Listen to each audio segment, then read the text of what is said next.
In today's video, I'm going to show you how to change the default game install folder in GOG step by step, so you can choose a new location for your games and keep your library organized exactly the way you want. This is really useful if your main drive is getting full, if you want to install games on a faster SSD, or if you simply want better control over where your game files are stored. If this tutorial helps you out, go ahead and hit that like button, subscribe to the channel, and let's jump right into it. First, open the GOG app on your computer and wait for it to load fully. Once you're on the main screen, look over to the left menu and find the cog icon. This is where all of your settings are located. Click that cog icon and from the menu that appears, choose Settings. Now, inside the Settings area, you'll see several different tabs on the left side. Make sure you're in the Installing, Updating tab. This section controls where games are downloaded, installed, and updated. So this is the exact place you need for changing the default game install folder.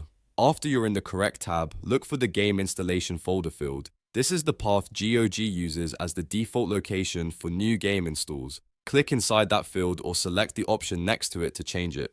A folder browser window will open and now you can navigate to the new location where you want your games installed. You can choose a different drive, a different folder, or even create a dedicated games directory if you want everything neatly organized in one place.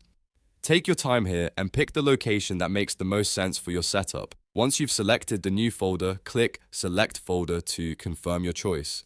GOG will now save that path as your default install location, so future game installations will go to the new folder instead of the old one. That's it. You've successfully changed the default game install folder in GOG.